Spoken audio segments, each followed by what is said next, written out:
तो आज हम एक्सप्लेन करने वाले हैं 2026 की संक्रांति ब्लॉकबस्टर मना शंकर वर प्रसाद गारू, जिसमें मेगा स्टार चिरंजीवी गारू, नयनतारा और स्पेशल सरप्राइज में वेंकटेश का एपिक कैमियो फुट पैसा वसूल मूवी है। वीडियो एंड तक देखो, अभी वीडियो को लाइक करो, हाइप बटन दबा दो और चैनल को सब्सक्राइब कर लो। फिल्म की शुरुआत में ही दिल्ली में एक मंत्री को धमकी भरा फोन आता है। फोन करने वाला आदमी मंत्री से कहता है, ए मंत्री, आज तेरा बर्थडे है ना, आज तेरे बर्थडे को हम तेरा डेथ डे बना देंगे। ऐसा कहकर दिल्ली का एक बड़ा गैंगस्टर मंत्री को कॉल करके धमकी देता है। बेचारा मंत्री बहुत डर जाता है। अपनी सुरक्षा के लिए वो नेशनल सिक्योरिटी टीम से मदद मांगता है। टीम से 4 लोग उसके पास आते हैं। मंत्री डर के मारे बैठा होता है। उन चारों से वो कहता है, अरे यार, कोई मुझे मारने आ रहा है और तुम लोग क्या आईटी ऑफिसर जैसे आकर खड़े हो, हाथ में कोई हथियार भी नहीं है। तब टीम बहुत कॉन्फिडेंस से बोलती है, मंत्री साहब, आपको प्रोटेक्ट करने के लिए किसी हथियार की जरूरत नहीं है, क्योंकि हमारा बॉस शंकर प्रसाद है। उनका नाम सुनते ही दुश्मन कांप जाते हैं। जहां क्राइम होता है, उन क्रिमिनल्स को बॉस शंकर साफ कर देते हैं। राउडीज को एक एक करके निचोड़ देते हैं। टीम के लोग मंत्री को ऐसा जबरदस्त बिल्डअप दे रही होती है। दूसरी तरफ घर में हमारा हीरो पूरा झाड़ू पोछा मार रहा होता है, कपड़े धोकर सुखा रहा होता है। हीरो कपड़े निचोड़ रहा होता है। हमारा हीरो एक मिडिल क्लास आदमी है। घर का सारा काम वही संभालता है। उसके पास घर में सिर्फ उसकी माँ ही है। सुबह सारा घर का काम खत्म करके माँ के लिए टिफिन तैयार करके देता है और बोलता है, माँ, मैं जॉब पर जा रहा हूँ। ऐसा कहकर निकल जाता है। मिडिल क्लास लुक में से सीधा नेशनल सिक्योरिटी का गेटअप बदलकर मंत्री के घर एंट्री मारता है। वो पहले से उसकी टीम मंत्री को उसके बारे में खूब बिल्डअप दे चुकी है। डर के मारे मुंह से बैठा मंत्री हीरो को देखकर बोलता है, ए शंकर प्रसाद, इतनी देर क्यों कर दी? जल्दी आ, कोई मुझे मारने वाला है। तू इतनी लेट क्यों आया? तब हमारा हीरो बोलता है, मंत्री साहब, आप टेंशन मत लो, ये सब मैं देख लूंगा। तभी वो गैंग घर में घुस जाती है और सबको लॉक कर देती है। हीरो के हाथ पैर भी बांध कर बैठा देते हैं। तब मंत्री हीरो से कहता है, अरे यार, शुरू में मास पंच डायलॉग मार के अब क्या बिल्ली जैसे बैठ गया? डर के मारे मंत्री बोलता है, मुझे लग रहा है आज मेरा लास्ट डे है।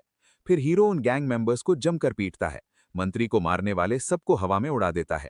ये देखकर मंत्री बोलता है, यही एक्शन मैं तुझसे एक्सपेक्ट कर रहा था। मंत्री को थोड़ी राहत मिलती है। आखिर में मंत्री की जान बचाने के बाद हीरो मंत्री के बहुत करीब हो जाता है। उसी रात मंत्री के घर में उसकी बड़ी बर्थडे पार्टी होती है। पार्टी में हीरो जमकर डांस करता है। पार्टी खत्म होने के बाद हीरो और मंत्री साथ बैठकर शराब पीते हैं। शराब पीते वक्त मंत्री हीरो से कहता है, ए शंकर प्रसाद, डिपार्टमेंट में तेरे बारे में पूछा तो बोले तुम बहुत ईमानदार ऑफिसर हो। तुम्हारी अभी तक शादी नहीं हुई क्या? हीरो बोलता है, सर, मेरी शादी की जिंदगी के बारे में बताने से पहले एक ग्लास मार के आता हूं।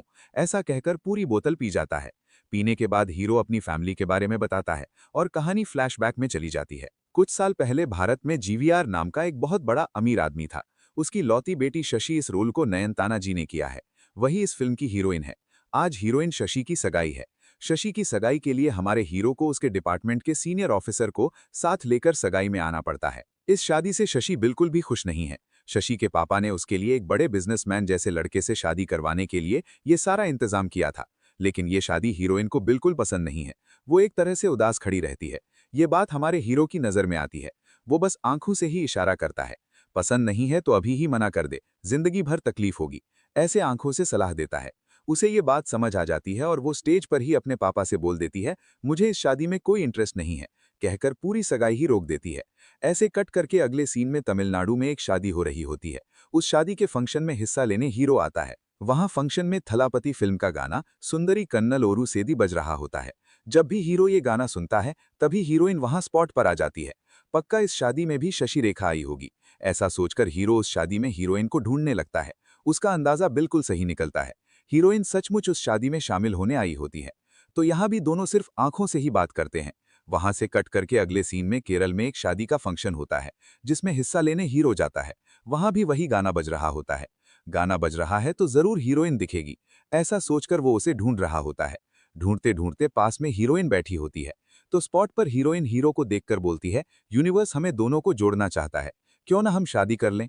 ऐसे हीरोइन खुलकर हीरो से पूछती है। पहले से हीरोइन से प्यार करने वाला हीरो तुरंत ओके बोल देता है। ऐसे कट करके अगले सीन में दोनों की शादी हो जाती है।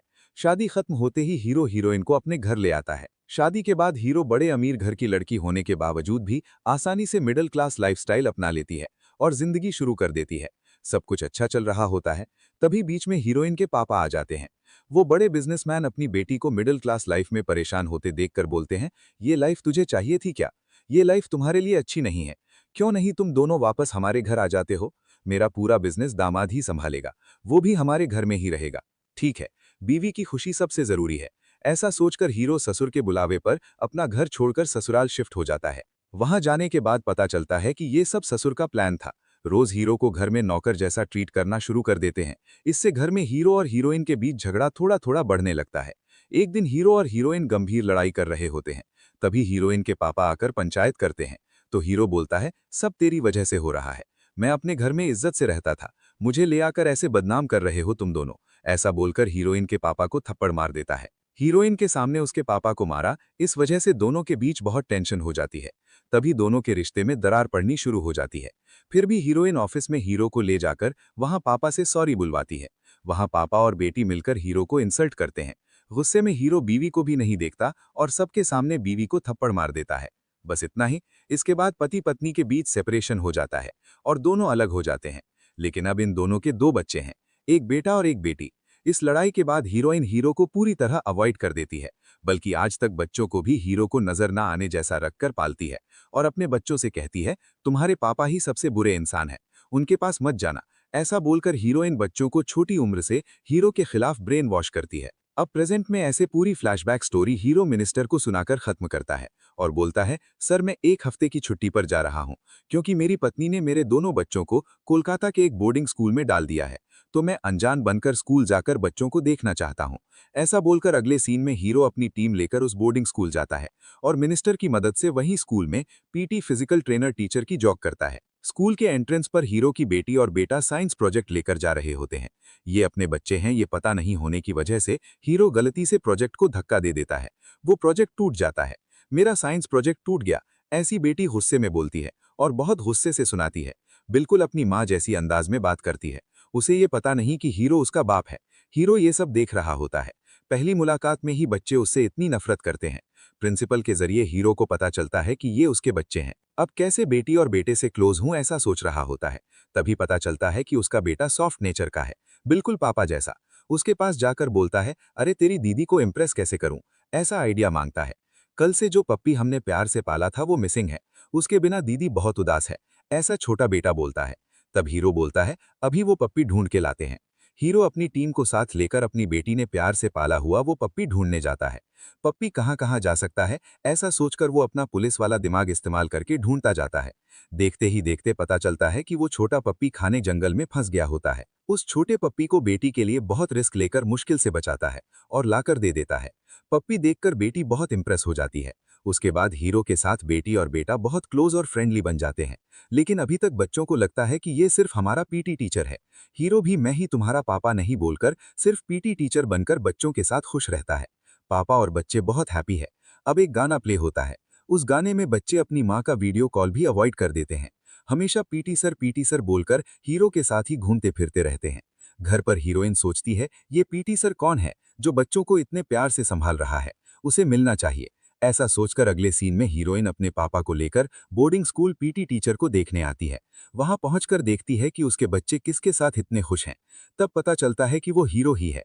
हीरोइन सोचती है बच्चों को बाप से दूर रखा था, आज वो अपने बाप के साथ। ये देखकर हीरोइन को पूरी टेंशन हो जाती है।